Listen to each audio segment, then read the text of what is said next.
नमस्कार। आज हम फिर हाजिर हैं हिंदी कविता पेज के सभी साथियों के साथ।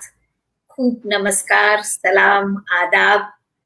और आज मेरे साथ एक ऐसी मेहमान आपको हमारी स्क्रीन पर दिखाई दे रही हैं, जिनकी कविताओं के साथ हमने स्त्रीवाद की अपनी पहली समझ बनाई। मैं एक दरवाजा थी, जितना पीटा गया उतना खुलती गई। दरवाजा, स्त्रियां, बेजगह, कैसे कैसे सवाल थे जो हमारे आम रोजमर्रा के सवाल थे, लेकिन किस खूबसूरती से वो कविताओं में विन्यस्त होकर चले आए थे। कैसी खूबसूरती से कोई कह रहा था कि ठसाठस भरी बस में बजते कैसेटों की तरह मत पढ़ो। अगर हमें पढ़ना है तो वैसे पढ़ो जैसे ठिठुरती सर्दी में अलाव की गर्मी को तापा जाता है। कोई कह रहा था कि हमें वैसे पढ़ो जैसे नौकरी का पहला विज्ञापन पढ़ा जाता है, जो बता रहा था कि स्त्री के मन को कैसे समझना होगा। तो अनामिका जी का इस श्रृंखला में बहुत बहुत स्वागत है। नमस्कार अनामिका जी। नमस्ते रेखा, नमस्ते। तो हमारी कोशिश होगी कि इस बातचीत के दौरान कुछ हम अपनी कहें, कुछ उनकी सुने, और उनकी मार्फत स्त्रीवाद को जिस नजरिए से उन्होंने देखा और समझा है, उस तरह से हम समझें। तो सबसे पहले जिन कविताओं का जिक्र मैंने किया, वो संभवतः हम सबकी पढ़ी हुई हैं।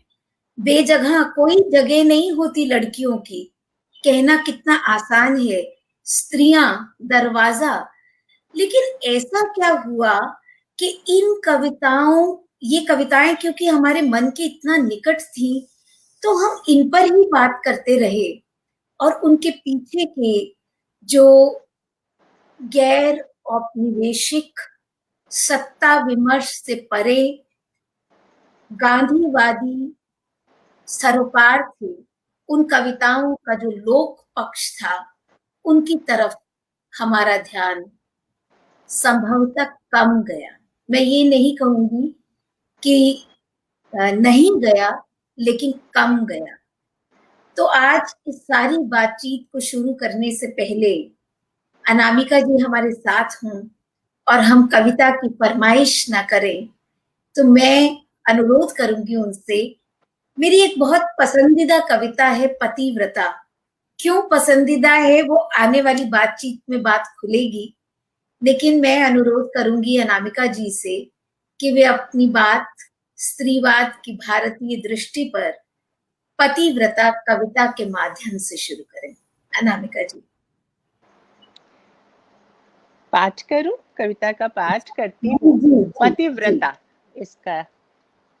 जैसे कि अंग्रेजी राज में सूरज नहीं डूबता था, इनके घर में भी लगातार दक दक करती रहती थी एक चिलचिलाहट।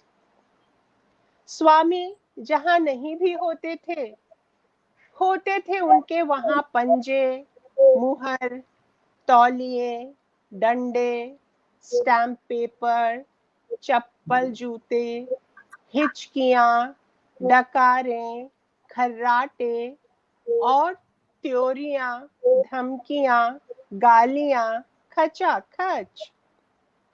घर में घुसते ही जोर से दहाड़ते थे मालिक, और एक ही डांट पर एकदम पट्ट लेट जाती थीं दम साध कर। जैसे कि भालू के आते ही लेट गया था रूसी लोक कथा का आदमी, सोचता हुआ कि मर लेते हैं कुछ देर, मरे हुए को भालू और नहीं मारेगा। एक दिन किसी ने कह गए हैं जूलियस सीजर कि बहादुर मरता है केवल एक बार। कायर ही करते हैं बार बार मरने का कारबार। जब तुमने ऐसी कुछ गलती नहीं की, फिर तुम यूं मरी हुई बनकर क्यों लेटी? तब से उन्हें आने लगी शर्म सी रोज रोज मरने में। एक बार शर्माती, लेकिन फिर खुद कुछ सोचकर मर ही जाती। मरती हुई सोचती, चिड़िया ही होना था तो शुतुरमुर्ग क्यों हुई मैं? सूंघनी ही थी तो कोई लाडली नाक मुझे सूंघती। यह क्या कि सूंघा तो सांप। और कुछ दिन बीते तो किसी ने उनको पढ़ाई गांधी जी की जीवनी। सत्याग्रह का कुछ ऐसा प्रभाव हुआ, बेवजह पिटने के प्रतिकार में वे लंबे लंबे अनशन रखने लगी। 4, 5, 7 शाम खटती वे निराहार के कोई आकर मना ले। फिर एक दिन गिन्न गिन्न नाचता हुआ माथा पकड़े पहुंच जाती चौके में, और धीरे धीरे खुद काढ़ कर खाती बासी रोटियां, थोड़ा सा लेकर उधार नमक आंखों का। तो सखियों, ऐसा था कलयुग में जीवन पतिव्रता का। आगे की कथा सती के ही मुंह से, सती की व्यथा। नहीं जानती कि ये क्या हो गया है। गुस्सा नहीं आता, मन मुलायम रहता है, जैसे कि बरसात के बाद मिट्टी मुलायम हो जाती है कच्चे रास्ते की। काम बहुत रहता है इनको, ठीक नहीं रहती तबीयत भी। अब छाती में इतना जोर कहाँ, चिल्लाएं, झिड़कें या पीटे ही बेचारे। धीरे धीरे मैं भी हो ही गई पालतू। बीमार से रगड़ा क्या, झगड़ा क्या, मैंने साध ली क्षमा। मीठे लगते हैं खर्राटे भी इनके, धीमे धीमे ही कुछ गाते हैं अपने खर्राटे में ये। कान लगाकर सुनती रहती हूँ, शायद मुझे दी हो सपनों में आवाज। कोई गुपचुप बात मेरे लिए दबा रखी हो इतने बरसों से अपने मन में। कोई ऐसी बात जो रोज इतने दिन ये कान सुनने को तरसे।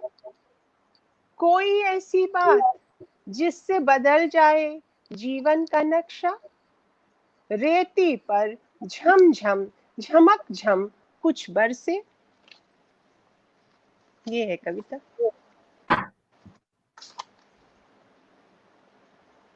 बहुत शानदार। इस कविता पर मैं खास रुककर बात करना चाहती हूँ। लगता ऐसा है जैसे ही हम पतिव्रता की बात करते हैं, एक भारतीय स्त्री का चेहरा हमारे सामने आ जाता है। लेकिन कठिनाई ये भी है कि उस बातचीत में हम जिस स्त्री को देखते हैं, तो हमारे सामने एक बड़ी बेबस सी स्त्री आती है। पतिव्रता होके क्यों, कल 2-3 दिन हम बातचीत कर रहे थे, तो बहुत इस बात पे मतलब एक तरह से कहना चाहिए कि जो हमारा स्त्रीवाद है, उसकी तड़प है। तड़प ये है कि स्त्री की स्वायत्तता शायद परिवार में संभव नहीं है। क्यों संभव नहीं है? क्योंकि परिवार, अगर भारतीय दृष्टि हम देखें स्त्रीवाद की, तो परिवार उसमें स्त्री के स्त्रीकरण को जिस तरह स्थिर करता है, उससे जिस तरह आर्थिक आधार छीन लेता है, तो कभी-कभी इस चीज के बहुत संकट हो जाता है कि कैसे हम इसको डिफाइन करने लगे। लेकिन मैं आपसे जानना चाहती हूँ कि आपकी जो कविताएं हैं, उनमें जैसे ये कविता है, तो उसमें उसका प्रोटेस्ट भी है, गांधी का सबक भी है, औपनिवेशिक सत्ता जिस तरह की हुआ करती थी उस सत्ता से मुक्ति की तदबीर भी है, और माफ कर देने का बड़प्पन भी है। तो एक ही कविता पालतू शब्द जब इस्तेमाल करती है तो स्त्रीकरण की प्रक्रिया पर हाथ रख देती है, जब मन के मुलायम होने की बात करती है तो गांधी का एक बड़ा बिंब ले आती है। तो इस तरह से एक ही कविता में इतनी बड़ी यात्रा होती है जिसमें स्त्री की लाचारी, स्त्री की मुक्ति का स्वप्न, आकांक्षा सब एक साथ दिखाई पड़ते हैं। तो खास तौर पे भारतीय दृष्टि को अगर आपको पढ़ना हो या स्त्रीवाद की भारतीय दृष्टि को परिभाषित करना हो तो आप कैसे करेंगे? देखो, ऐसा है कि एक दमन चक्र का जवाब दूसरा दमन चक्र तो हो नहीं सकता। मुझे ऐसा लगता है कि गांधीवादी जो रंग है प्रतिकार का, हृदय परिवर्तन का, वो अंतर वैयक्तिक संबंधों पर अभी भी लागू है। और गांधी ने स्वयं खटवाट पटवास लेने की जो स्त्रीवादी तकनीक थी, कोप भवन में जाने की, पहले क्यों रानियों को तो कोप भवन होता होगा लेकिन स्त्रियां खाना पीना छोड़ती थी, नमक चरखा और मतलब कांता सम्मित उपदेश की पूरी परंपरा, ये जो होता है पूरा अपना लोक का रंग, ये गांधी जी ने आत्मसात किया था। और भारतीय स्त्रीवाद इस बात की पूरा उसकी राजनीतिक फ्रेमिंग तो उसी समय हुई थी, अभिनिवेशन के समय में। तो कॉलोनाइजेशन और कैननाइजेशन, ये दो सूत्र हैं भारतीय स्त्रीवाद को समझने के। तो सबसे बड़ी कॉलोनी तो स्त्रियां ही रही। अगर एक रूपक की तरह देखें तो उपनिवेश सबसे बड़ा स्त्रियां ही हैं। और गांधी ने इस तादात्म्य को समझते हुए स्त्री शक्ति, उसकी उद्धुर शक्ति, उसकी प्रेरणा जगाने की शक्ति का आह्वान किया। इस तरह से इस प्रोटो फेमिनिस्ट रंग तो भारत के और भी हैं। अगर हम ऋषिकाओं की बात करते हैं, थेरी गाथाओं की बात करते हैं, हमारी जो 10 महाविद्याएं हैं या सप्त मातृकाएं हैं, या जो ग्राम देवियां अलग अलग आइकॉन्स में बनती हैं उन पर जाते हैं, या फिर हमारी लोकगीतों में जो स्त्रीवाद का एक अलग रंग है, या फिर नवजागरण, छायावाद, प्रगतिवाद, प्रयोगवाद, सबके अलग रंग हैं। तो उसमें स्त्री प्रतिकार कैसे करती है? एक तो है कि जीसस क्राइस्ट की तरह या बुद्ध की तरह कोई सीधा ही सूली पे चढ़ जाए और कहे इन्हें माफ करना, ये नहीं जानते कि ये क्या कर रहे हैं। और दूसरा उपाय है कि आईना दिखा दो कि भैया क्या कर रहे हो तुम। तो साहित्य आईना ही दिखाएगा ना। एक स्त्री आंदोलन दुनिया का सबसे बड़ा आंदोलन है जिसने एक बूंद खून बहाए बिना मनोवैज्ञानिक संघर्ष साधा है। और इतने इसके स्कूल हैं, लिबरल से लेके, रेडिकल से लेके, मार्क्सिस्ट से लेके, नियो कॉलोनियल से लेकर फ्रेंच फेमिनिस्ट तक, सब जगह इसने आत्मसंघर्ष ये सिद्ध किया है कि कोई भी क्रांति अधूरी हो जाएगी, प्रतिक्रांति बन जाएगी अगर आत्म क्रांति के उसमें बीज ना हो। दुनिया में कोई भी संरचनागत परिवर्तन तभी संभव हो सकता है जब हर व्यक्ति अपदीपो भव के सिद्धांत से चले, आत्म क्रांति के सिद्धांत, ह्यूमन रेवोल्यूशन के सिद्धांत से करे। और स्त्रियां जो है वो कोमल, ये महादेवी वर्मा ने भी एक जगह युद्ध और स्त्री में लिखा है कि नारी के अगर नारिकेल है वृत्ति पुरुषों की, तो उनके भीतर का पानी जगाकर ही परिवर्तन आप ला सकते हैं। आप वो असल में ऐसा तो नहीं है ना कि वो उनका परिष्कार संभव ही नहीं है। विमर्श का मतलब है संवाद के लिए प्रस्तुत होना। तो संवाद के लिए जो आशा रखता है तो आदमी सोच कर चलता है कि जिससे हम संवाद करने जा रहे हैं वो मेरी बात समझेगा। और धीरज से किया गया संवाद ही सधता है, जैसे गांधी का भी संवाद सधा। दूसरा, हमारे भारतवर्ष में या तीसरी दुनिया के देशों में एक मुश्किल ये भी है कि हम जिस पितृसत्तात्मक व्यवस्था से या पुरुष से जो उससे ग्रस्त है अगर बातचीत करने चलते हैं तो हमें उस पर दया भी आने लगती है। विद्यापति की क्योंकि वो पुरुषार्थ, हमारे यहाँ तो अभी खाने कपड़े और मकान की भी सुविधा नहीं है पुरुष बेचारों की, जो धर्म अर्थ काम मोक्ष 4 पुरुषार्थ कहे गए हैं, वे बेचारे गरीब पुरुष को, जिसको नौकरी भी नहीं है, कहीं नौकरी मिलती है तो छूट जाती है, वो उसकी भी तो स्थिति दयनीय है। वो भी तो किसी सत्ता का गुलाम है। अगर वो दलित है, अगर वो अल्पसंख्यक है, अगर वो बेरोजगार है, तो किस छाती से आप उससे बराबरी में लड़ेंगे? वो अपनो आपको बॉक्सिंग बैग अगर समझता है तो आप उसको उसका मनोवैज्ञानिक विश्लेषण करते हैं। और विद्यापति की नायिका जैसे कहती है कि पिया मोरा बालक हम तरुणी, पिया मोरा पिया मोदक चलली बाजार। उसी तरह स्त्रियां, हमने 50 स्त्रियों से गपशप की है और सबका लोग अंदर झांका है और उन सबको लगता है कि ये मुझे अपना समझता है, बल्कि गोदान में धनिया भी कहते मेरा पुरुष है, तो उसको दया भी आती है। और ये घृणा तो स्त्रियों से जल्दी सटता नहीं और घृणा का कोई निष्कर्ष भी नहीं होता, लेकिन प्रतिकार वो करती भी है तो धीमे धीमे होम्योपैथिक डोज में। और अक्सर अंतरवैयक्तिक संवाद घटित होते हैं गांधीवादी रंग में और बहुत सारी सफलताएं भी मिलती हैं। जिस समय रियलाइजेशन हो जाए वहीं आत्म क्रांति के बीज फल जाते हैं। मैं यही एक सवाल जोड़ना चाह रही थी कि आपने सबसे पहले स्त्रीत्व का मानचित्र किताब लिखी और उसमें आपने पाश्चात्य जो सैद्धांतिकी है, भारतीय सैद्धांतिकी है, दर्शन है, लोकगीत हैं, उन सबको आधार बनाया। तो एक पक्ष तो आपका चिंतक का पक्ष है, जो आपने मन मांझने की जरूरत, स्त्री का लोक पक्ष, ऐसी बहुत सी किताबें जो आपने लिखी हैं और जो इस फेसबुक पेज पर उनके चित्र लगे भी हैं।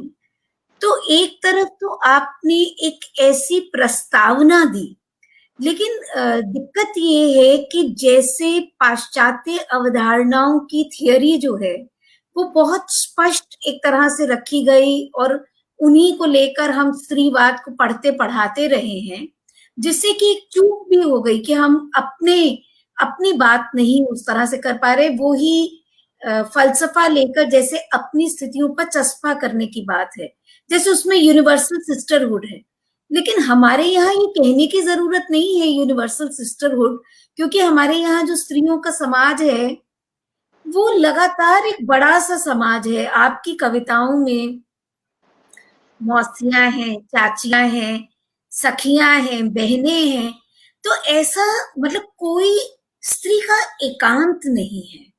तो एक ऐसा बड़ा सा, तो इसको हम अपनी जगह से भी खड़े होकर एक तरह से अपनी थ्योरी का हिस्सा भी मान सकते हैं।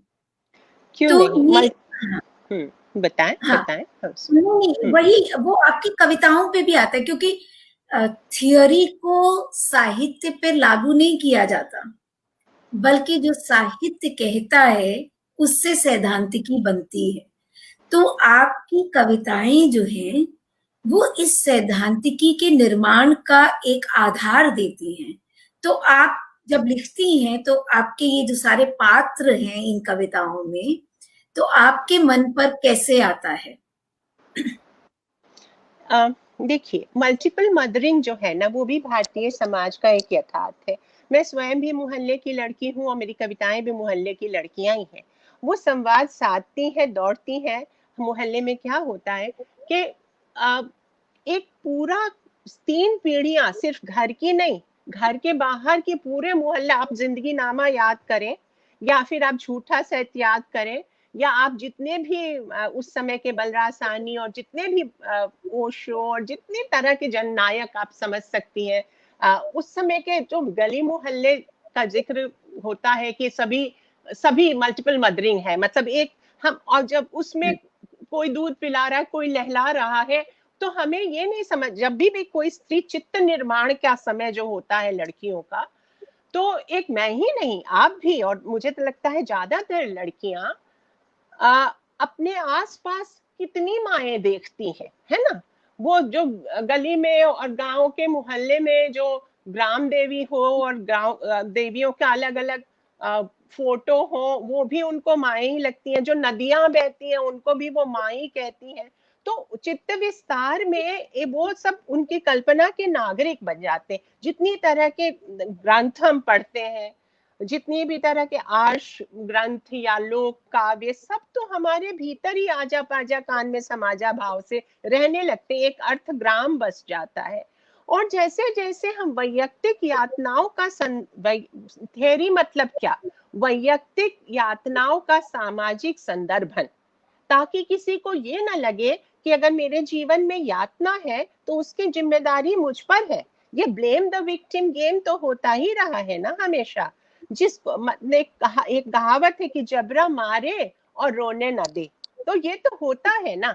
तो इसलिए ये बहुत अनुभूति खंड जो है, स्त्रियों के अलग अलग अनुभूति खंड और अनुभव खंड जो है, वो बूथ के एक थियरी अगर बनेगी तो मल्टीपल मदरिंग की थियरी बनेगी, जो करुणा संबलित न्याय दृष्टि की। मुझे लगता है महादेवी वर्मा में जो मेरा परिवार है, उसमें पशु भी शामिल है, पथ के बंधु भी शामिल है, ठकुरी बापा भी शामिल है, या सुभद्रा कुमारी चौहान में जो कभी भी परिवार की, जो हमारी मेजर राइटर्स हैं, उनके यहाँ कभी भी परिवार जो है वो बंधु परिवार है। वो कभी भी सिर्फ यौन संबंध और रक्त संबंध से नहीं बनता, वो आत्मा के रिश्ते जहां भी बन गए। तो जैसे आप रेखा मेरा परिवार कैसे नहीं है, जो भी हमारे छात्र हैं वो हमारा परिवार कैसे नहीं। तो पारिवारिकता की, यौनिकता की और बंधुत्व की जो बढ़ती हुई धारणा है, वो भारत का जो चित्त विस्तार, भारत में भारतीय दर्शन के दो स्कूल मुख्य हैं।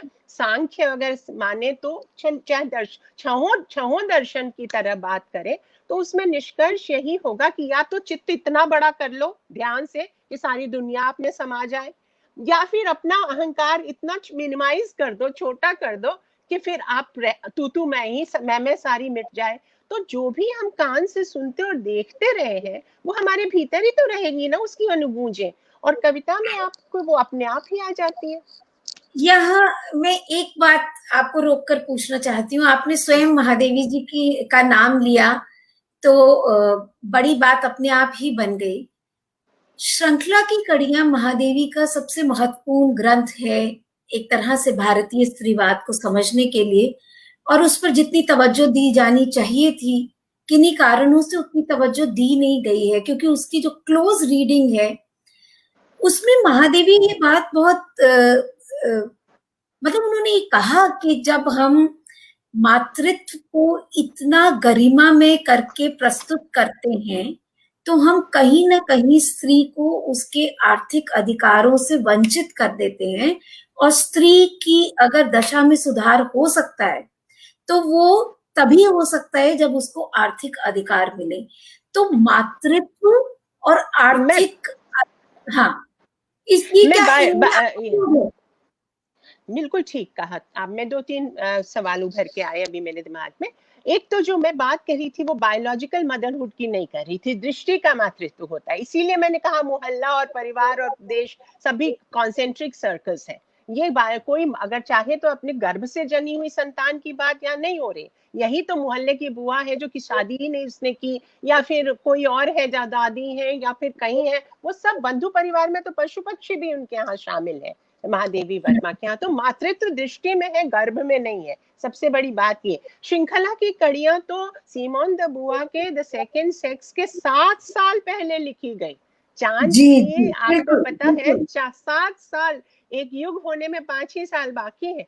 7 साल पहले चांद की भूमिका में वो लिखे गए थे निबंध, और उसमें आर्थिक स्वाधीनता पर भी प्रश्न, बहुत सुंदर निबंध है जिसमें घर और बाहर में वो कहती हैं कि चिड़िया जैसे जाती है आकाश में उड़कर फिर लौट कर आर्थिक संबलन तो होना ही चाहिए। और हम लोगों के बहनापे के जो 3 तत्व हैं, ये ठीक है कि भारत में स्त्रीवाद एक मोनोलिथ नहीं है, कहीं भी नहीं है, उसके बहुत सारे पक्ष हैं। हमारे वर्गगत, हमारे अलग अलग वर्ग हैं, जातियां हैं, धर्म हैं, सबके अलग अलग उनकी समस्याएं हैं।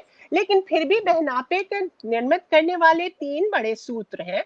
एक तो स्त्री भाषा का अवचेतन जो एक जैसा है, बहुत सारी अनुगूंजों से भरा हुआ है। दूसरा, सबके यहाँ किसी भी तरह की स्त्री हो, उसकी देह उसके शोषण का प्राइम साइट है, आधार भूमि है। दूसरा ये, और तीसरा ये कि अगर नौकरी एक तो करती नहीं है, अगर करती है तो उसको अपने ही कमाए हुए पैसे डिस्बर्सल का हक नहीं होता। विश्व की 2.2% संपत्ति ही सिर्फ स्त्रियों के हाथ है, और अगर वो अपनी अर्जित संपत्ति तनख्वाह भी है तो वो रोज के खर्चे में वो खत्म हो जाती है, उसके पास पीएफ का कोई बैलेंस नहीं होता। इसका कारण ये है कि लोग सोचते हैं कि उसके पंख कतरे रहे।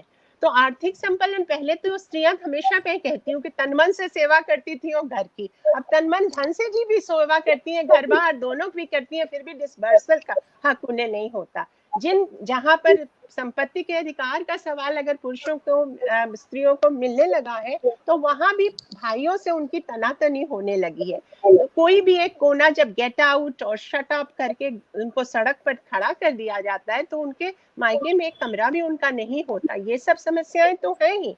तो आर्थिक संबलन जरूरी है, और ये समझ भी जरूरी है कि हम मतलब आखिर मार्क्स जो थे वो, उनकी दृष्टि इस अर्थ में बहुत महीन थी कि संसाधनों पर और अवसरों पर सबका बराबरी का हक है, और प्रकृति के जितने भी संसाधन हैं उससे अंतःक्रियात्मक और सृजनात्मक संवाद के अवसर अगर व्यक्ति मात्र को नहीं मिलते तो वो बॉटल्ड अप फील करता है।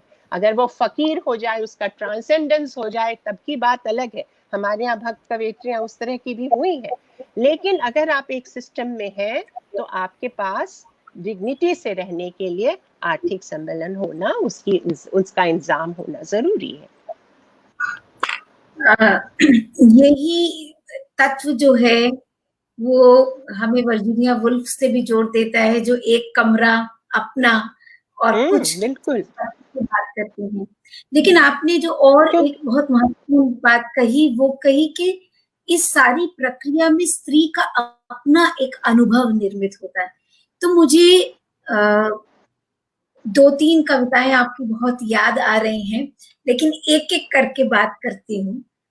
जब क्योंकि हम अभी आर्थिक संबलन की बात कर रहे थे, आपकी नजर में भी वो बारीकी है जो इन चीजों को पकड़ती है। जैसे आपकी एक कविता है, वृद्धाएं धरती का नमक है। तो ये हमारा कैसा सिस्टम है जहां उसको अपने आप को अदृश्य कर लेना पड़ता है। क्या वो छोटा सा अंश आप पढ़ेंगी, वृद्धाएं धरती का नमक है में से? संभव है आपके लिए अभी? है मेरे पास। कितने, कहाँ से पढ़ूं? बीच से कहीं से पढ़ दूं? हाँ, जैसे वो जिसमें वो उठकर चली जाती है ना, जब अच्छा तो मतलब वो घर की उनकी आर्थिक हैसियत ना होने से रहती उनको है, वृद्धाएं घर में रहती हैं, लेकिन ऐसे जैसे अपने होने की खातिर हो क्षमा प्रार्थी। लोगों के आते ही बैठक से उठ जाती, छुप छुप कर रहती है छाया सी माया सी। कोशिश करती है कुछ पढ़ने की, बाद में टहलने लगती है और सोचती है बेचैनी से, गांव गए बहुत दिन हुए। उनके बस यह सोचने भर से, जादू से घर में सब हो जाता है ठीक ठाक। सब कहते हैं अरे अभी कहाँ जाओगी, अभी तो हमें जाना है बाहर, बच्चों को रखेगा कौन। कपड़ों की छाती जब फटती है, बढ़ जाती है उनकी उपयोगिता। ये शुरू होता है जीर्णानि वस्त्राणि जो गीता का है उससे, और उससे खत्म होती है। ये लंबी कविता है इसलिए अभी पूरी नहीं सुनाऊंगी। नहीं, यही खूबसूरती है अनामिका जी आपकी कविताओं की और आपकी स्त्री दृष्टि की भी, कि आपकी कविताओं का जो यथार्थ है वो हमारे देखे और भोगे यथार्थ का अक्स है। लेकिन ये छोटी चीजें, मतलब ये कविता कोई छोटी नहीं है, हम सबके घर में ऐसी वृद्धाएं हैं, लेकिन इसको पकड़ना कि उनका वहां होना परिवार में उनकी उपयोगिता से जुड़ा है, और फिर भी कविता के अंत में ये मानना कि अगर वो ना हो तो शायद ये दुनिया ऐसी नहीं होगी और जैसी है। पता है मैं अभी गई थी बिहार, तो वहां मैंने बहुत सारी वृद्धाओं से बात की जिनको वृद्धावस्था पेंशन मिलती है। उन लोगों की स्थिति और भी मुश्किल है। उनसे गपशप करो तो समझ में आता है कि पेंशन लाने के दिन उनको नहला धुला के और एकदम गुड्डा बना के, गुड़िया बना के ले जाते हैं पेंशन ऑफिसर। उसके बाद ले आने के बाद जो उनकी दुर्गति होती, मैंने कहा ना कि अगर के पैसे होंगे भी तो डिसबर्सल का, आप अपने अपने रिश्तेदारों को, अपनी बहनों को अपने ड्राइंग रूम का स्पेस नहीं दे सकती। आप कहता है वृद्धावस्था क्या कहती है कि अपना मुंह बंद रखो और बटुए का मुंह खुला रखो, अगर बटुआ है तुम्हारे पास तो इस तरह की उपयोगिता।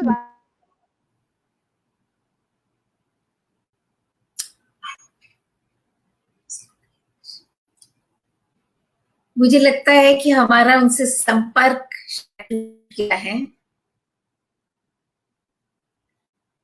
मैं कोशिश करती हूँ एक बार फिर।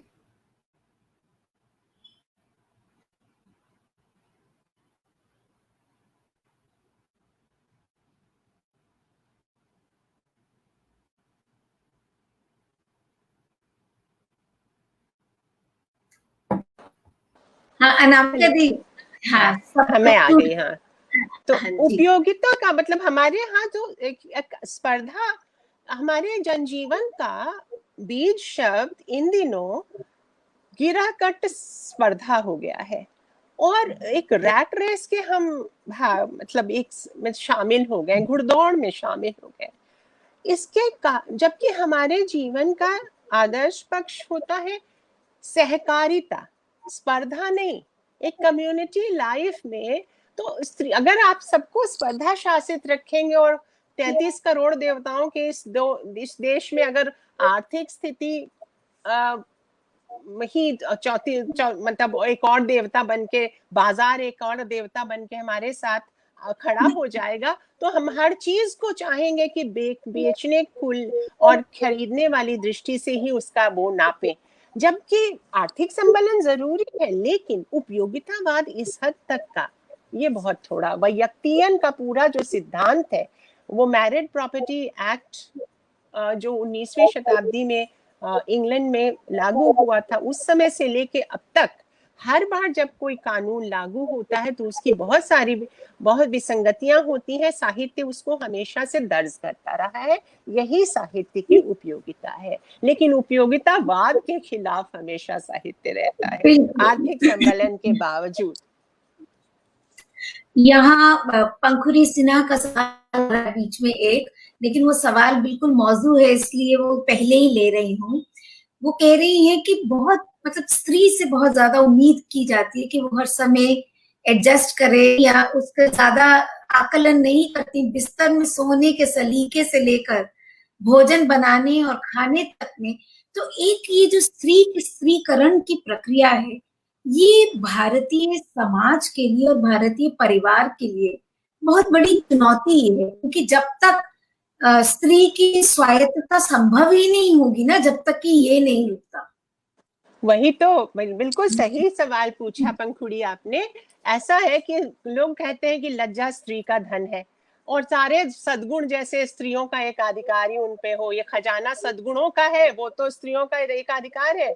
और जो बाहरी संपदाएं हैं और संसाधन है और अवसर है, उन पे पुरुषों का एक अधिकार हो। ऐसा नहीं चाहते हम, सम्यक बंटवारा चाहते। थोड़ा सा सद्गुण तुम भी ले लो सद्गुण कोश में से, ए पुरुषों, और थोड़ा सा हमें भी संसाधनों में से अपना शेयर दो। तो अब तो हंस के ही, ह्यूमर इज ग्रेस। और इसीलिए हम देखते हैं कि बहुत व्यंजना जैसे भ्रमर गीत में गोपियों के स्वर में जो व्यंजना है, वही अब नए स्त्री लेखन में पंखुड़ी आपके यहाँ भी, रेखा आपके यहाँ भी, और बहुत सारी प्रबुद्ध स्त्रियों के यहाँ ह्यूमर से एक महीन काट कि ये जो विडंबनाएं झक से उजागर हो जाएं कि ये क्या कर रहे हो भैया। ये तो है एक सद्गुणों की खान तो हम ही रहे, और बाकी बाकी जो बाबुल ने दीनी महिला दो महिला हमका दिया परदेश। तो परदेश के साथ केवल टोकरी में क्या दिया, सद्गुण। सारे सद्गुण हमारे ही हैं और सारा संसाधन उनका है, ऐसे कैसे होगा। तो ये तो हंस के बात दिलाने की है याद। यही हंसी और हंसी में इसके मुझे कारण और पुरुषत्व को भी बहुत बड़ी चुनौती है। अगर सारी स्त्रियां ध्रुव स्वामिनी की मनस्थिति में शिक्षा संदीप्त स्त्रियां रहेंगी तो उनको वो काम्य पुरुष नहीं रहेंगे तो उनका क्या होगा? क्या वो चाहते हैं कि विद्यापति की 2 बरस के पति की तरह वो गोदी का बच्चा ही बने रहे, वो कभी भी बड़े ना हो? और उनको भी तो उसी लेवल की मैच्योरिटी चाहिए जो कि शिक्षा दी स्त्री में से अपेक्षित है उसके साथी में। ये बात अगर समझेंगे नहीं तो पुरुषत्व तो उनका खटाई में पड़ जाएगा।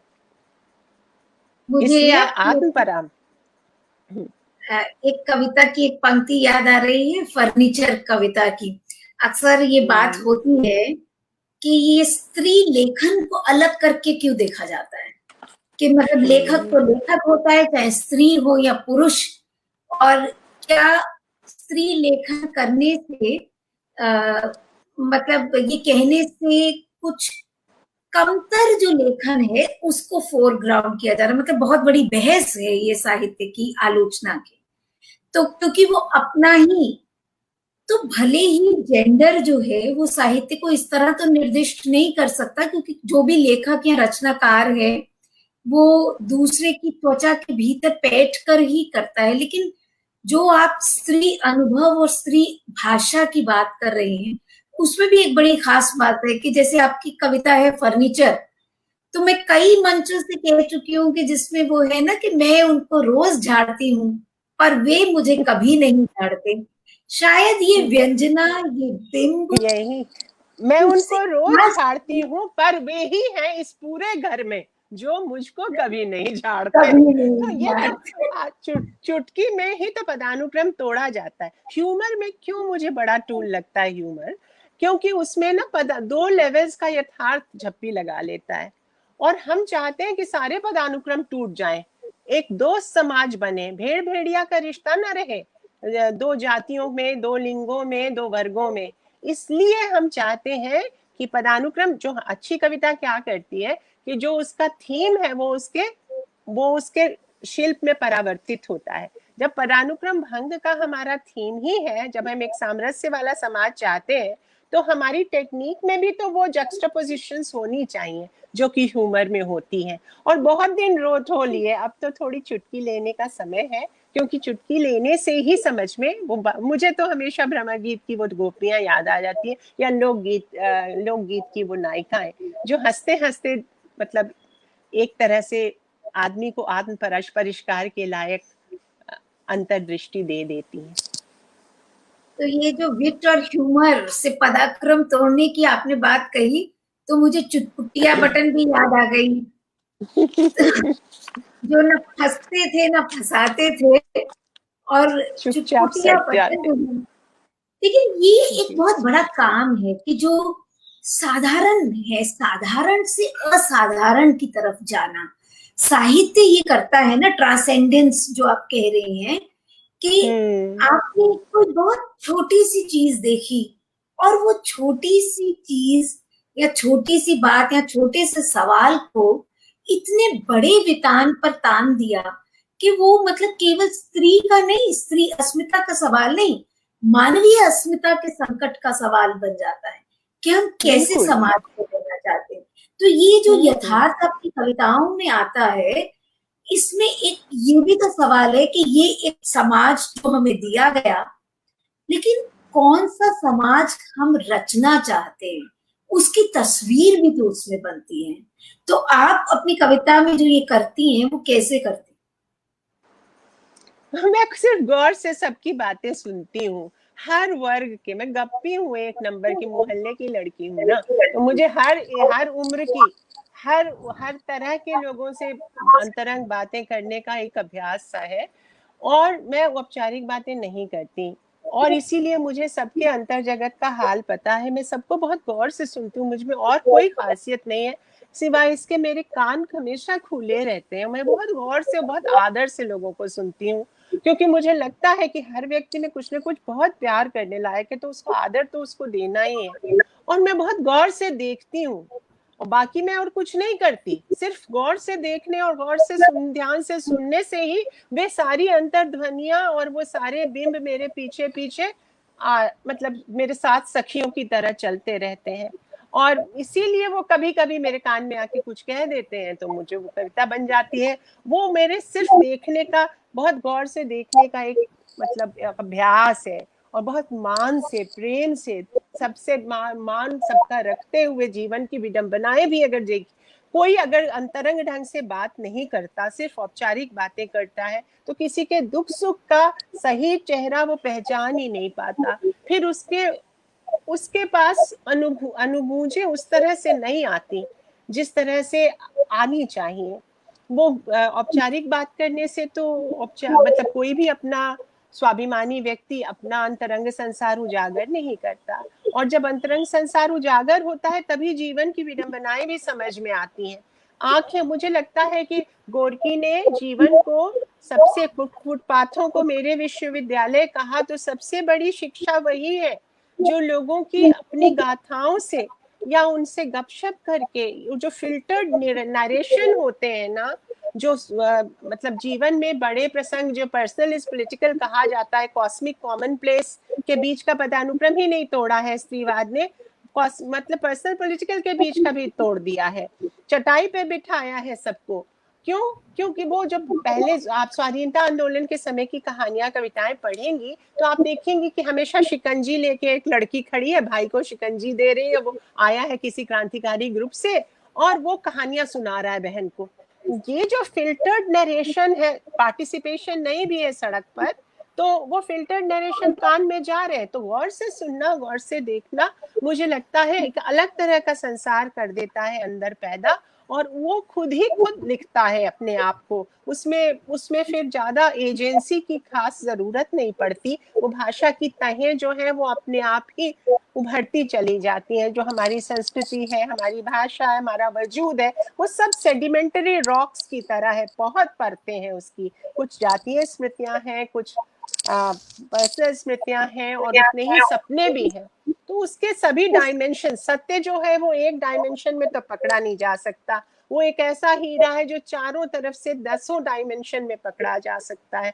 तो सिर्फ गौर से देखना और गौर से सुनना ही जरूरी है, और प्यार से दिल को मतलब की खिड़कियां खोल के। अनामिका जी, जो बात आपने इतनी सादगी से, अनामिका जी का कनेक्शन फिर टूट गया है, लेकिन जो बात अनामिका जी ने इतनी सादगी से कही है वो इतनी सादगी की है नहीं, क्योंकि ये एक तरह से पूरा ट्रांसेंडेंस है, मतलब जो वो बात कर रही हैं। और संभवतः औपनिवेशिक समय में गांधी जी ने जिसको हथियार बनाया था कि एक जो नैतिक चेतना थी भीतर की, उस नैतिकता को अंग्रेजों के सर्वसत्तावाद के सामने खड़ा कर दिया। तो कुछ कुछ अनामिका जी जिस तरह से भारतीय दृष्टि को डिफाइन कर रही हैं, वो उसी नैतिक चेतना की तरह है, उसी आंतरिक शक्ति की पहचान की तरह है, जो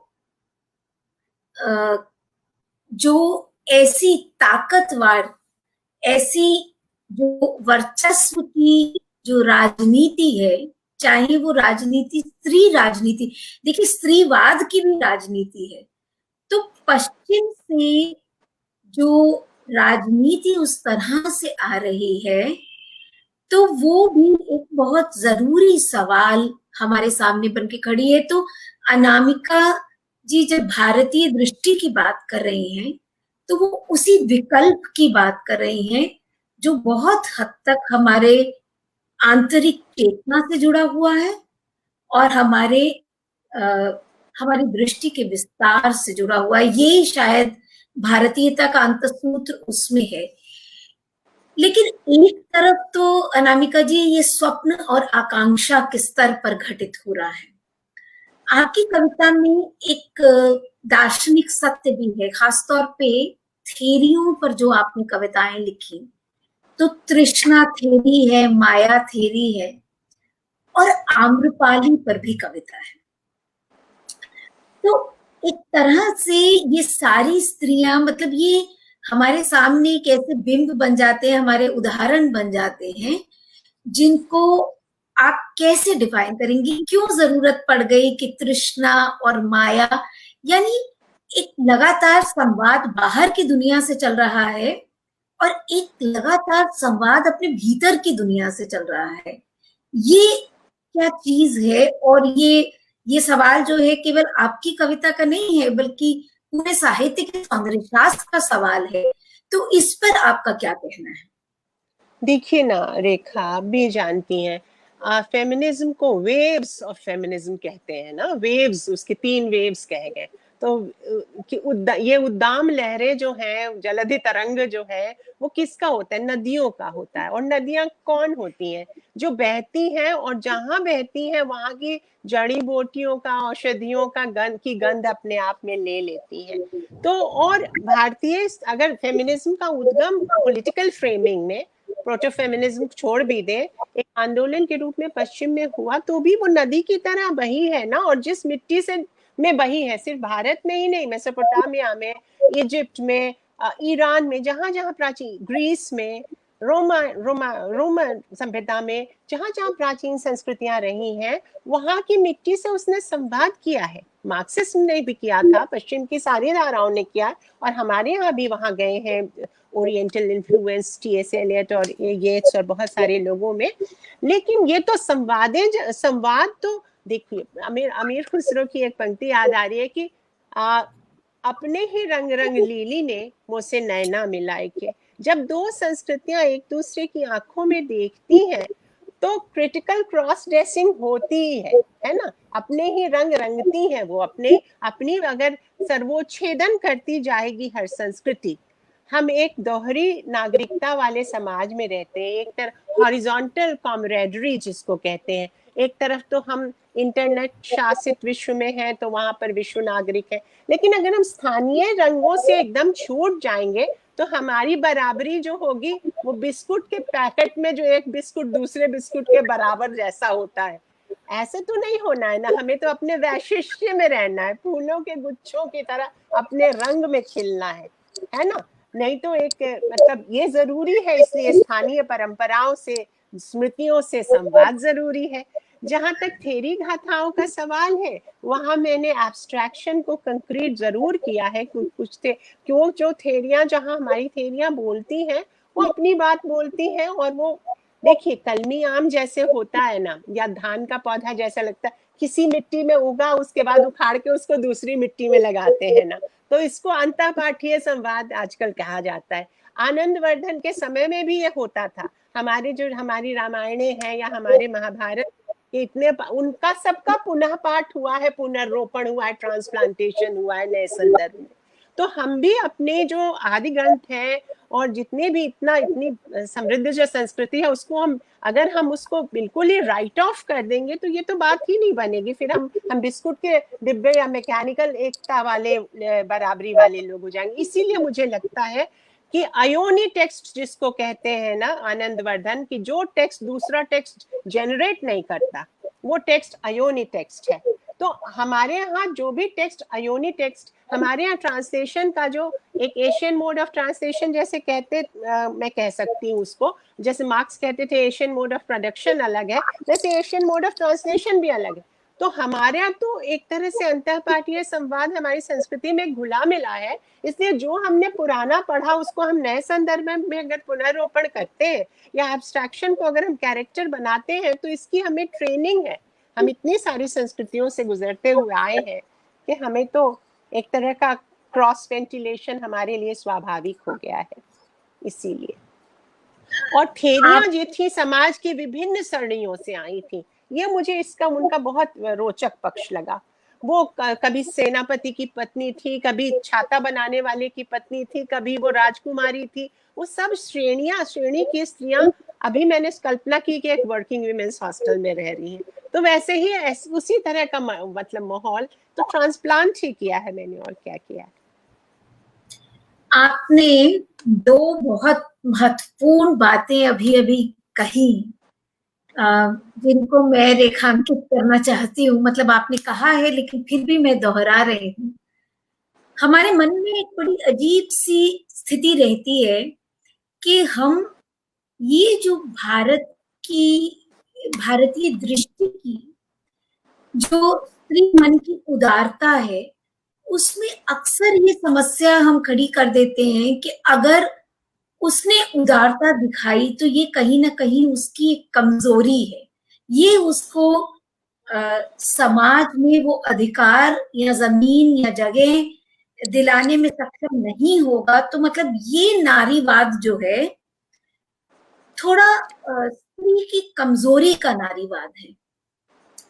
लेकिन नहीं, आप भी आप भी जानती हैं कि हिंसा कमजोर व्यक्ति करता है। अहिंसा के लिए ज्यादा हिम्मत चाहिए, और संवाद साधने आप बैठे हैं, दूसरा एक दमन चक्र का जवाब दूसरे दमन चक्र से आपको नहीं देना है, तो मुस्कुराते हुए ठाठ से संवाद के लिए बिना प्रतिक्रिया में आए बात करनी होगी। आखिर तो हमने जाके देखा, न जाके देख लिया। हमने इतने सारे हमारे क्रिटिकल क्रॉस ड्रेसिंग के रंग हैं, हमने दुनिया में कहाँ किसको आजमाया नहीं। पॉलिटिकल फिलॉसफी के रूप में liberal feminist, radical feminist, post colonial feminist, Marxist feminist, French feminist, psycho analytical feminist, lesbian feminist, हमने क्या नहीं, सारे फिलॉसफीज से हमने इको फेमिनिज्म, सारे सबसे संवाद करके देख लिया, और यही निष्कर्ष पाया कि जनतंत्र ही हमारे जीवन का जनाधार हो, मतलब मतलब और भी कोई सिस्टम फेल ही कर जाएगा। तो हमें जब जनतंत्र में रहना है तो संवाद के सिवा उपाय क्या है? क्या आप सर फोड़ेंगे? बहुत बढ़िया। और धीरज के अलावा उपाय क्या है? हम अगर अधैर्य से पीड़ित समाज में जी रहे हैं तो खुद भी हम वैसे ही बन जाएं क्या? ये तो नहीं करेंगे हम। नहीं, तो ये बहुत जो सबसे बड़ा जो टेक अवे होना चाहिए आपकी सारी बातचीत से, उसमें एक सबसे बड़ी बात जो आप कह रही हैं कि आप देखिए, कोई भी चीज बाहर से लाकर जब हम चस्पा करते हैं तो वो हमारी जमीनी यथार्थ से जुड़ी हुई नहीं होती। तो जो अनामिका जी यहाँ कह रही हैं कि अपनी ही चीज को हमें, अपनी ही बातचीत को, अपने ही समाज को फिर से मतलब एक देखने के लिए अपना, तो हम अपने वजूद को उस तरह भुला तो नहीं सकते, एक बात। और दूसरी बात जो आपने कही कि हमें इस चीज के प्रति ख्याल होना चाहिए कि इंटरटेक्सचुअलिटी की थ्योरी केवल वेस्ट की थ्योरी नहीं है, ठीक है, वहां एक अर्थ में आई, हमारा लेकिन तो पूरा ट्रांसलेशन थ्योरी ही ऐसा है।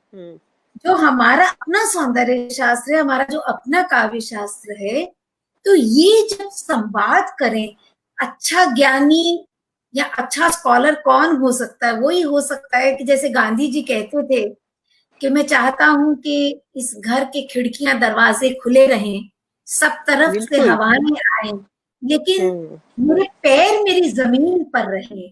इसलिए ये बहुत जरूरी हो जाता है कि ये जो अपनी लोकवादी दृष्टि है, जो स्त्रीवाद की भारतीय दृष्टि की प्रस्तावना है, वो इसी तरह जुड़ी रहे। क्या यही कारण है कि आपकी रचनाओं में लोक इतिहास परंपरा का जो ऐसा बिंब बनता है, वो जो बाकी स्त्रीवादी साहित्य है उसकी तुलना में काफी अधिक है? हाँ, क्योंकि मेरा विश्वास बन गया है इतने दिनों से लगातार उस देखते देखते पढ़ते पढ़ते, अब वो मुझे लगता है कि वो ज्यादा इंक्लूसिव मॉडल है। हमारे यहाँ जब एक इंक्लूसिव मॉडल है तो हम जैसे रूढ़ियां, हम परंपरा को जस का तस नहीं ले सकते, लेकिन हमें तो रूढ़ियां जैसे फटक के चुन देते हैं। सारी को गहली और थोथा दे ही उड़ाए, थोथा तो उड़ाना है, क्योंकि बहुत सारा हमारे जो भी पुरानी सभ्यता होती है उसमें बहुत थोथा भी हो जाता है। तो जैसे हम चावल चुनती हैं वैसे रूढ़ियां परंपराओं से चुनकर तो फेंकनी ही होगी, लेकिन सर्वोच्छेदन का हमें कोई तर्क समझ में नहीं आता। हमारी इतनी सारी भाषाएं हैं, 22 ऑफिशियल और 1919 मदर टंग्स, और हर भाषा एक जीवन दृष्टि है, एक अलग विश्व दृष्टि है। तो सोचिए कितनी विश्व दृष्टियां हमारे पास हैं, जीवन दृष्टियां हमारे पास हैं, उन सबकी विरासत हम ठुकरा देंगे? आदिवासी जनजीवन की एक दृष्टि है, दलित जनजीवन की एक दृष्टि है, तो हम सबको राइट ऑफ कर दें? क्यों कर दें? हमें क्या मिलिट्री शासन लागू करना है? हमें क्या मिलिट्री ग्रीन पहन के रहना है? हमें नहीं रहना। हमें अपने ही रंग में रहना है। जरा खां पूछ रही है, स्त्रियों की लड़ाई के मोर्चे दो होने चाहिए, एक पितृसत्तात्मक व्यवस्था से और दूसरा पूंजीवादी व्यवस्था से। आपका क्या नजरिया है? हाँ, हमारे वो कहीं भी अतिरेक जो है हम उसका निषेध करते हैं। जिसका भी कहीं भी जहाँ शोषण है, ठुंगना अहंकार है और लालच है, हम काम, क्रोध और लोभ तीनों के अतिरेक का निषेध करते हैं। इसीलिए बहुत अतिशय जहां भी शोषण है हम उसका निषेध करते हैं। मैक्रो धरातल पर हमें इस तरह की सोशल फिलॉसफीज पसंद। उत्तर मतलब हम अपने बराबरी के दर्शन में सोशलिस्ट हैं। हम अपने अपने मतलब उस जीवन दृष्टि और पाठ विश्लेषण में उत्तर औपनिवेशिक हैं, और हम अपने उसमें अपने पाठ, अपने जीवन दर्शन में हम इंक्लूसिव हैं। हम ये चाहते हैं कि हमारा अपना रंग भी, स्थानीय रंग जो सूफियाना ठाठ है हमारी मिट्टी का, वो भी बरकरार रहे। लेकिन वो शोषण मुक्त समाज हो, ये तो हम चाहते ही हैं। और बाजार का हमें वो जो एक अतिरेक है जो हर चीज को बिकने लायक पढ़ने बना देता है, वो हम कबीर के ठाठ से याद करें कि प्रेम न खेतों उपजे। वो नहीं, दुनिया में प्रेम जो है वो ज्ञान न खेतों उपजे, प्रेम न हाट बिकाई। तो अगर हमें प्रेम चाहिए, प्रेम तो हमें अर्जित करना होगा अपने योग्यता से। सेक्स मिल सकता है पैकेजिंग में, प्रेम नहीं मिल सकता। सुख की सुविधाओं के साधन मिल सकते हैं पैकेजिंग में, लेकिन शांति नहीं मिल सकती, वो अर्जित करनी होती है। और इसी तरह से हमें जो भी दुनिया में अच्छा और रखने लायक है वो अपने ग्रेस से अर्जित कर। दुनिया के जितने धर्म है यही सिखाते हैं। और जो हमारे हर्मेन्यूटिक्स की प्रॉब्लम है, आप टेरी एगल्टन खुद कहते हैं कि religion can't be wished away. ये कितने दिनों से हमारे साथ रह गया, उसकी जीवन दृष्टि भी हमें आत्मसात करनी होगी जो त्याग पर है। सभी दुनिया के धर्म जो है वो त्याग को महत्वपूर्ण मानते हैं। तो एक फिल्टर लगाकर हम अगर हर्मेन्यूटिक्स का अतिरेक अगर झाड़ दें, और जो हमारे पैगंबर हुए और हमारे जो दृष्टा हुए उनका अगर हम उनके जीवन की सादगी और उनके जीवन का त्याग पक्ष अगर हम उसको अंगीकार करें, और उनका जो स्ट्रक्चरल, हमारे यहाँ पश्चिम में क्या हुआ, स्ट्रक्चरल लोगों ने सोचा कि स्ट्रक्चर चेंज हो जाएगा तो दुनिया बदल जाएगी। और पूरब में क्या गलती हो गई कि अगर हम अपने आप बदल जाएंगे तो दुनिया बदल जाए। अरे नहीं, संरचना का परिवर्तन भी जरूरी है और अपने भीतर भी परिवर्तन जरूरी है, नहीं तो हर क्रांति प्रतिक्रांति बन जाएगी। बहुत इतना बढ़िया। हमने इतिहास दृष्टि।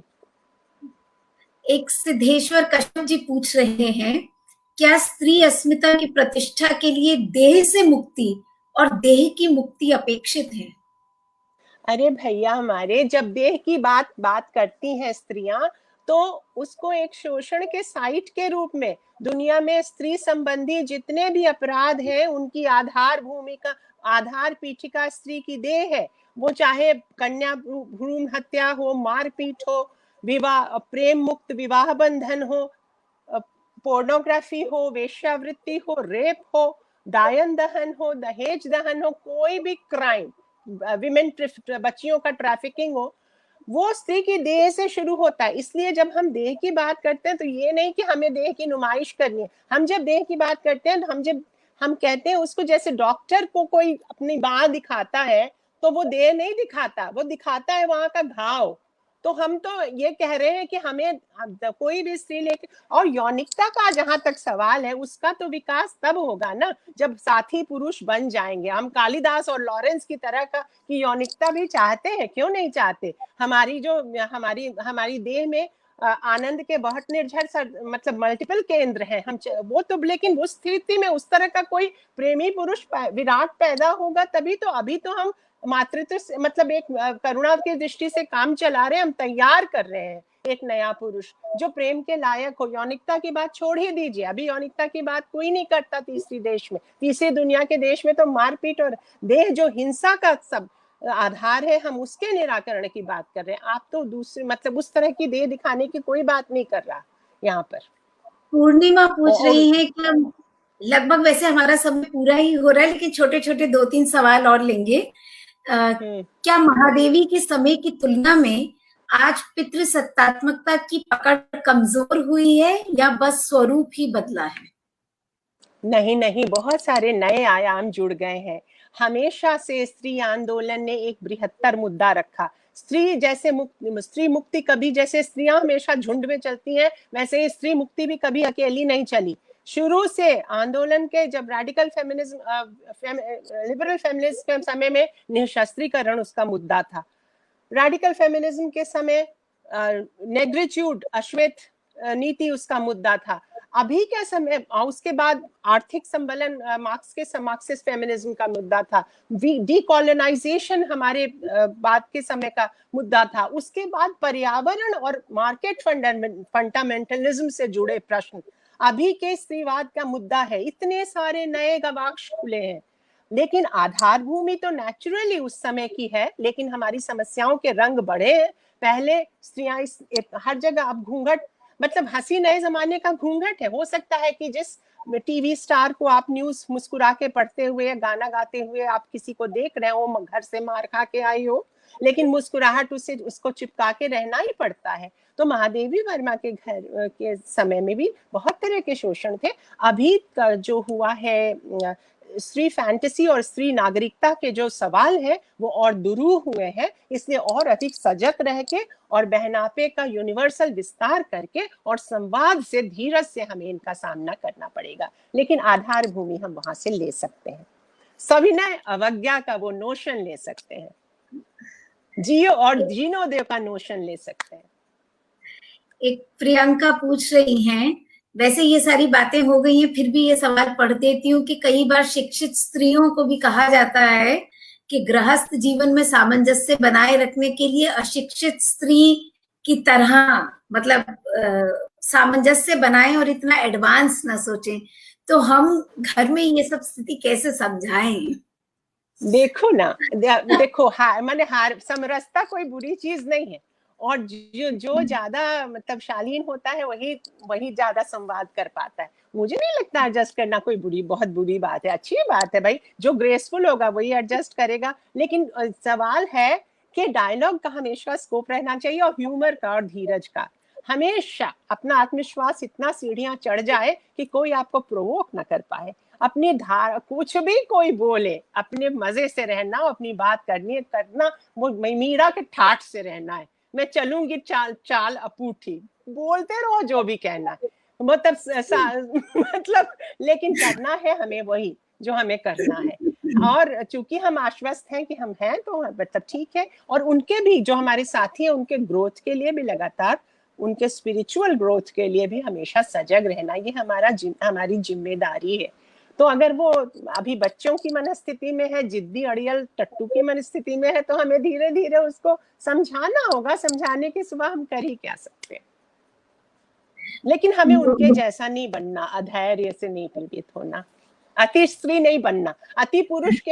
हमें अति पुरुष नहीं चाहिए और अति स्त्री नहीं बनना। हमें बार्बी डॉल नहीं बनना, हमें मैचो मैन नहीं चाहिए, तो हमें बार्बी डॉल भी नहीं बनना। तो श्रद्धा श्रीवास्तव कह रही है, सत्याग्रह की जो बात आप कह रही है, गांधी जी ने मीरा से लिया था।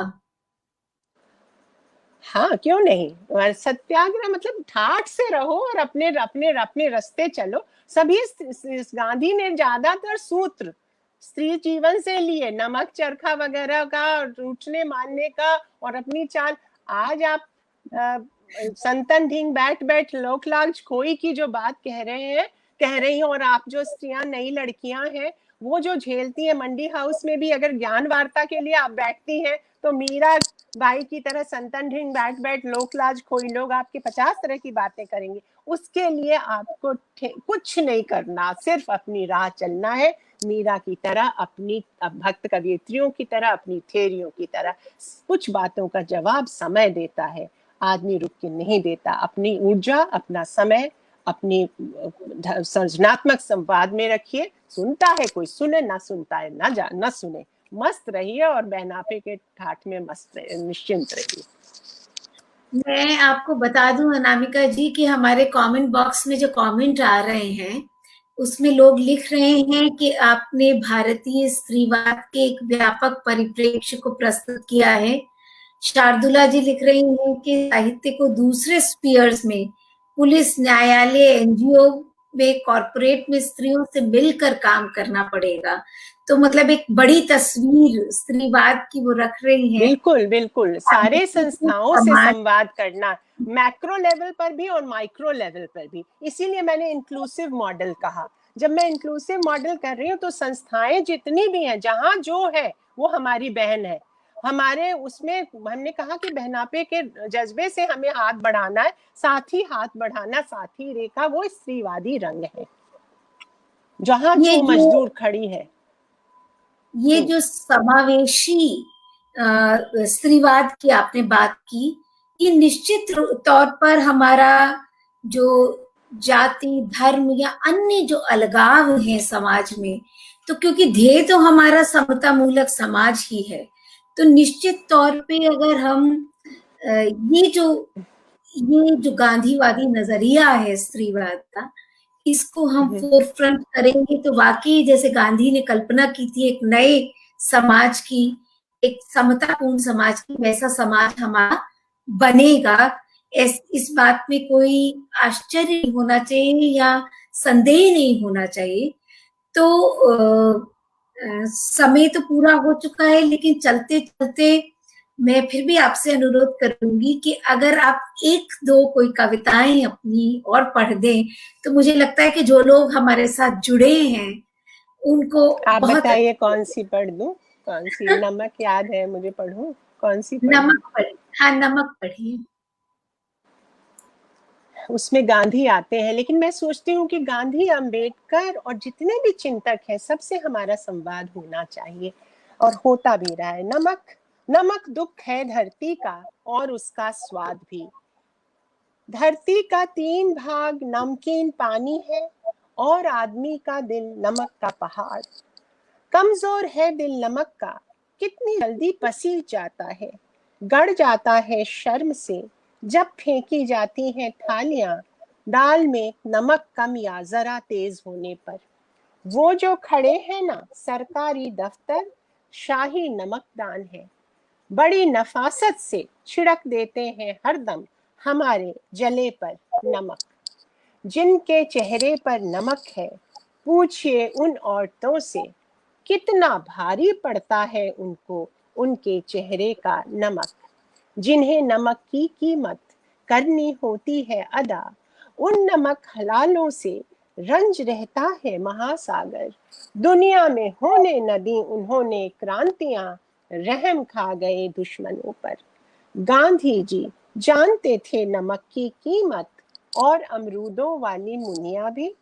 दुनिया में कुछ और रहे न रहे, रहेगा नमक।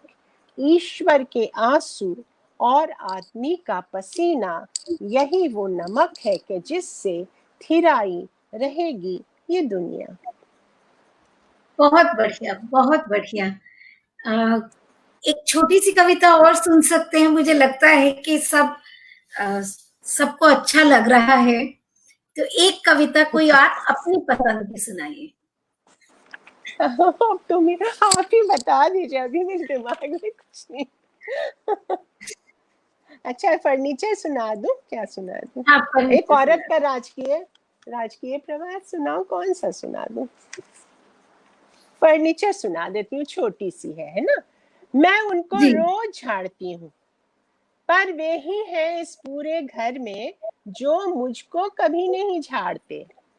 रात को जब सब सो जाते हैं, अपने इन बर्फाते पांवों पर आयोडीन मलती हुई सोचती हूँ मैं, किसी जन्म में मेरे प्रेमी रहे होंगे फर्नीचर, कठुआ गए होंगे किसी शाप से ये।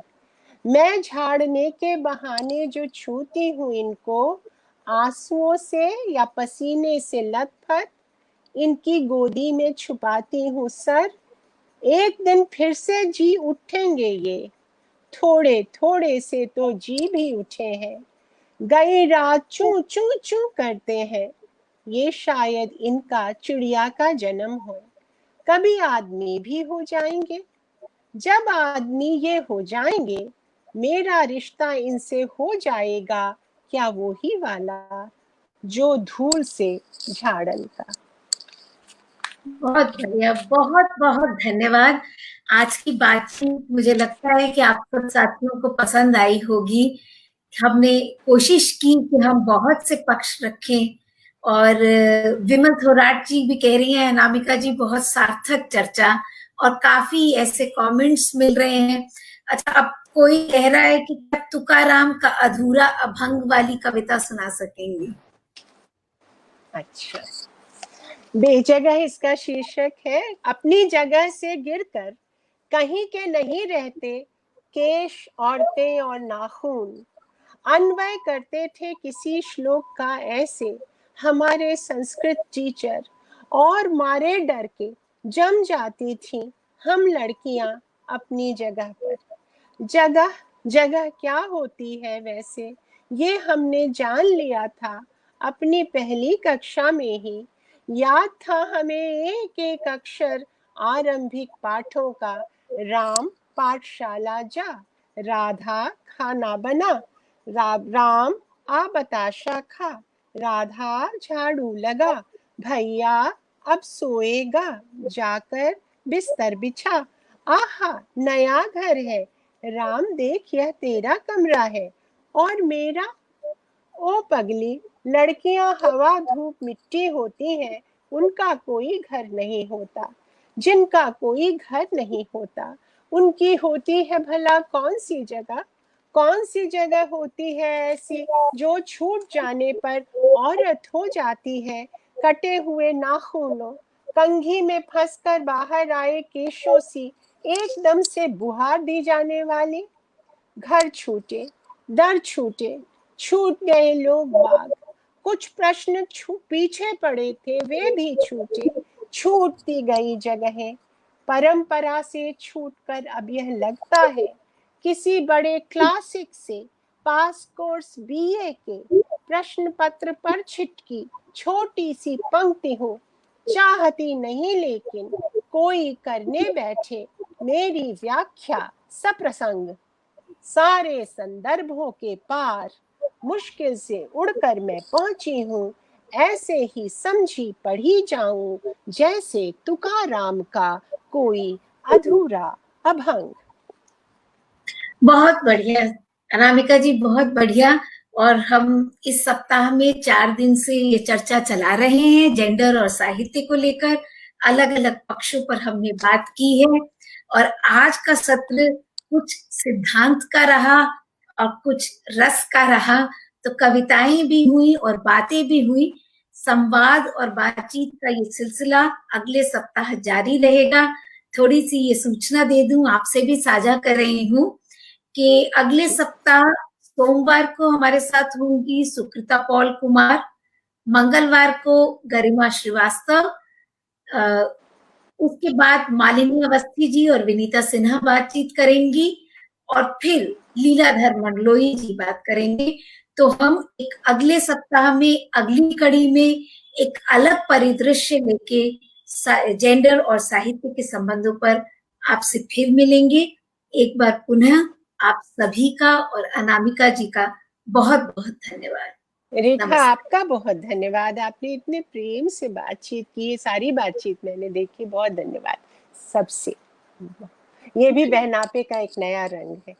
धन्यवाद। जी, शुक्रिया, बहुत शुक्रिया।